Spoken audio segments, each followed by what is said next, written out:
បងមានស្រីអស់ចាស់ណាស់មែនទេធ្វើជាកូនគេជាប្តីគេជាបាគេបងមិនអាចរាប់បានទេមែនទេខ្ញុំធ្វើជាកូនស្រីគេធ្វើជាប្រពន្ធគេជាម៉ាក់គេវិញនោះស្មានថាស្រួលចិត្តណាស់ទៅហីពួកយើងកុំឆ្លោះគ្នាអីដើម្បីចាប់បងឲ្យជាប់សំបីថ្ងៃដែលបងទៅជួបស្រីនោះក៏ខ្ញុំនៅតែគេជាមួយបងដឹងថាខ្ញុំស្អប់ខ្លួនឯងខ្ពើមខ្លួនឯងយ៉ាងណាទេក្រឡាដាក់ដៃខ្វាក់បងចេញទៅកុំបាក់ខ្លួនប្រាំខ្ញុំអីសោះនៅមិនទាន់ចប់ទៀតទេ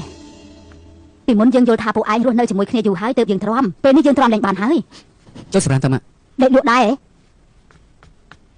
យើងឲ្យឯងដោះស្រាយស្ងាត់ឯងបែរជាធ្វើបែបនេះឯងធ្វើឲ្យនាងយល់ថាឯងងាយធ្វើបាបទើបនាងហ៊ានអុកឡុកនៅចំពោះមុខយើងក្នុងផ្ទះនេះគ្មានមនុស្សចាស់ទេមែនទេ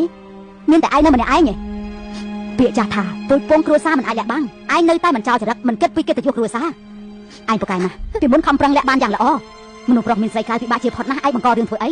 ជាថ្ងៃអវសានពិភពលោកឬក៏មេធ្លាក់ចុះមកគ្រាន់តែប្តីមានស្រីធ្វើដូចចង់ស្លាប់ចង់រស់អញ្ចឹងឯងចូលក្នុងគ្រួសារនេះបានធ្វើស្អីខ្លះបានជាហ៊ានសម្ដីធំបែបនេះហេតុអីក៏បងមិននិយាយខ្លះទៅខ្ញុំសួរថាបងហេតុអីក៏មិននិយាយស្រីខ្ញុំចង់ប្រាប់អ៊ំស្រីតែមិនមើលទៅមិនមែនចង់និយាយធម្មតាទេ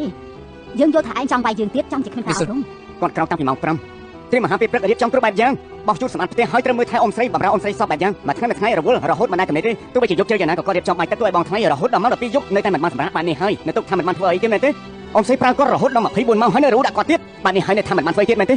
និយាយទៀតទៅយើងស្ដាប់ស្រីម្នាក់ណាមិនធ្វើការអស់ទាំងនេះគ្រាន់តែមើលយាយកញ្ចាស់យើងដូចជាពិបាកណាស់ហ៎ឥឡូវចង់យកទោសសងគុណហ៎បើគ្មានពួកយើងពេលនេះពួកឯងរស់នៅយ៉ាងម៉េចឯងឡើងទៅលើទៅបងថ្ងៃមិនថាបងស្រីធ្វើអ្វីទេតើបងអញមើលថែគាត់ផងបានទេបងទុកឲ្យមនុស្សស្វឹងនៅតែម្នាក់ឯងចឹង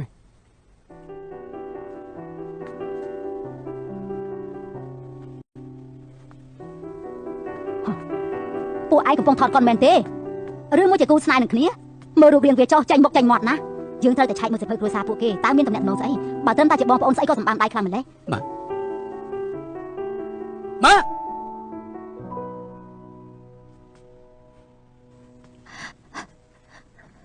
ឈួតហើយ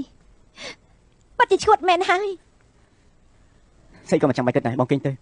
ឲ្យតែនឹកឃើញដល់បងថៃឯងបងខឹងឡើងច្រាស់ឈាមហើយមួយថ្ងៃ12ដងអត់ទេរាប់រយដងបងធ្វើយ៉ាងម៉េចដាក់គេបងស្រឡាញ់គេប៉ុណ្ណាឯងដឹងហើយហើយដូច្នេះហើយតើបងចង់បំផ្លាញខ្លួនឯងដល់ពេលណាទៀតទៅ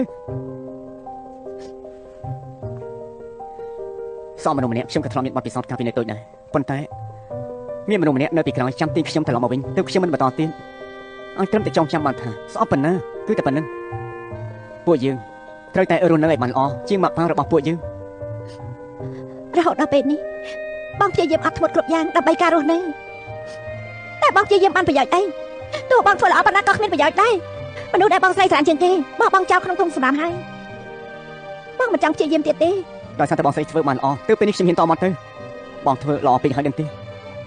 អ៊ំស្រីក៏ដូចជាដឹងដែរតែគ្រាន់តែគាត់ធ្វើជាមើលមិនឃើញតែប៉ុណ្ណោះតែចង់ធ្វើរហូតដល់ពេលណាឯងយល់ថាថ្ងៃក្រោយគាត់មិនអាចនិយាយទេពីពេលនេះទៅជាការចាប់ផ្ដើមផ្សេងទៀតថ្ងៃនេះជុំនិយាយទៅខ្ញុំទៅយកទៅក្តៅមកឲ្យបងពិសាជប់គិតច្រើនទៅរឿងថ្ងៃស្អែកចាំស្អែកដល់ស្អែកចុះបងក៏ថាមកដល់ថ្ងៃស្អែកទេ